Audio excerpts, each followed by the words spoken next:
Hi friends, moms വേൾഡിലേക്ക് എല്ലാ കൂട്ടുകാർക്കും സ്വാഗതം. അപ്പോൾ ഇന്ന് നല്ല ഈസി ആയിട്ടുള്ള അതുപോലെ ടേസ്റ്റി ആയിട്ടുള്ള റെസിപ്പി ആയിട്ടാണ് വന്നേക്കുന്നത്. നല്ലൊരു ബ്രേക്ക്ഫാസ്റ്റിൻ്റെ റെസിപ്പി.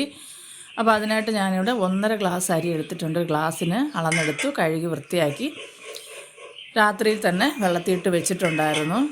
അപ്പോൾ ഇനി നമുക്ക് രാവിലെ അതെടുത്ത് ജാറിലിട്ട് അടിച്ചെടുത്താൽ മാത്രം മതി. അപ്പോൾ രാത്രി തന്നെ ഇട്ട് വയ്ക്കുക. രാവിലത്തേക്കാണെങ്കിൽ രാത്രിയിലാണ് ഇത് ഉണ്ടാക്കുന്നതെങ്കിൽ രാവിലെ അരി ഇട്ടാൽ മതി വെള്ളത്തിൽ.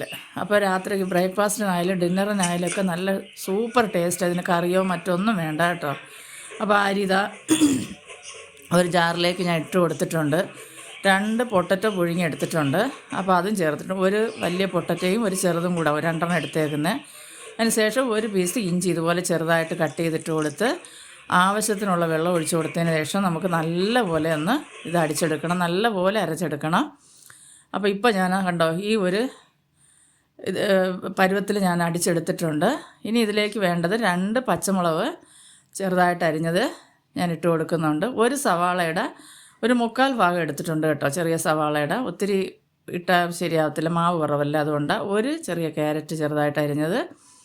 അപ്പോൾ നിങ്ങൾ എടുക്കുന്ന അരിയുടേതിനനുസരിച്ച് ഇതിൻ്റെയൊക്കെ ക്വാണ്ടിറ്റികൾ കൂട്ടി കൊടുക്കുക. പിന്നെ കുറച്ച് മല്ലിയില ചെറിയതായിട്ട് കുനുകുന അരിഞ്ഞ് വെച്ചത് ഇട്ട് കൊടുക്കുക. അപ്പോൾ അരിയുന്നതൊക്കെ അവരവരുടെ ഇഷ്ടത്തിനനുസരിച്ച് അരിഞ്ഞെടുക്കുക.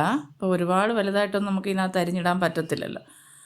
അപ്പോൾ ഇതാ ഇതുപോലെ ഇട്ട് കൊടുത്തതിന് ശേഷം നമുക്കൊന്ന് നല്ലപോലെ ഒന്ന് മിക്സാക്കി എടുക്കാം. നല്ല ടേസ്റ്റായിട്ടുള്ള ഒരു ബ്രേക്ക്ഫാസ്റ്റ്. അതുപോലെ തന്നെ ഈ എളുപ്പമാണ് ഇത്. നമുക്ക് റെസ്റ്റ് ചെയ്യാനൊന്നും വെക്കേണ്ട, പെട്ടെന്ന് ഉണ്ടാക്കിയെടുക്കുകയും ചെയ്യാം. അപ്പോൾ കണ്ടുകൊണ്ടിരിക്കുമ്പോൾ ഇഷ്ടപ്പെടുകയാണെങ്കിൽ ഒന്ന് ലൈക്ക് ചെയ്തിട്ട് കാണുക.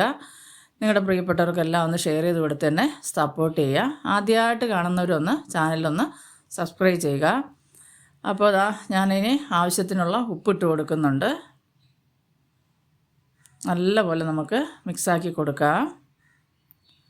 ഉപ്പ് ഇട്ട് കൊടുക്കണം. അതുപോലെ തന്നെ ഒരു 1/4 ടീസ്പൂണ് ബേക്കിംഗ് സോഡയും കൂടെ നമുക്ക് ഇട്ട് കൊടുക്കണം. 1/4 ടീസ്പൂൺ മതി, ഒരുപാടൊന്നും ഇടരുത്, ഒരിച്ചിരി മതി. ഇത് ചെറിയ മറ്റേ ഐസ്ക്രീമിൻ്റെ ചെറിയ സ്പൂണാണ് കേട്ടോ, അതുകൊണ്ടാണ് നിറച്ച പോലെ തോന്നരുത്. അപ്പോൾ ഇതെല്ലാം ഇട്ട് കൊടുത്ത് നല്ലപോലെ ഒന്ന് മിക്സാക്കിയതിന് ശേഷം നമുക്ക് ചീനച്ചട്ടി അടുപ്പത്ത് വെച്ചിട്ടുണ്ട്. അപ്പോൾ നല്ലപോലെ ചൂടായതിന് ശേഷം എണ്ണ 1 ടീസ്പൂൺ എണ്ണ ഒഴിച്ച് കൊടുക്കുക. അതിലേക്ക് നമ്മൾ അരച്ച് വെച്ചിട്ടുള്ള മാവ് ഒരു തവി കോരി ഇതുപോലെ ഒന്ന് ഒഴിച്ച് കൊടുത്താൽ മാത്രം മതി. പരത്താനൊന്നും നിൽക്കണ്ട. അപ്പോൾ എടുക്കുമ്പോൾ ഈ ചട്ടി ഇതുപോലെ അഹം സകലം കുഴിവുള്ളത് നോക്കി എടുക്കുക. ഇനി അത് നമുക്ക് അടച്ച് വയ്ക്കാം. അപ്പോൾ തീ ലോവിൻ്റെയും മീഡിയത്തിൻ്റെ ഇടയ്ക്ക് ഇടുക. ഒരുപാട് തീ കൂട്ടി വെക്കരുത്, കൂട്ടി വെച്ചാൽ കരിഞ്ഞു പോകും.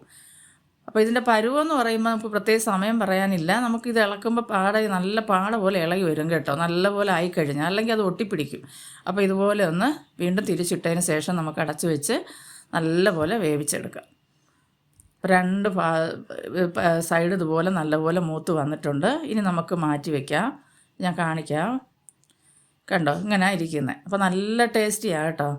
അപ്പോൾ ഇപ്പോൾ ഞാൻ അടുത്ത് ഒരെണ്ണം കൂടെ കാണിക്കാം.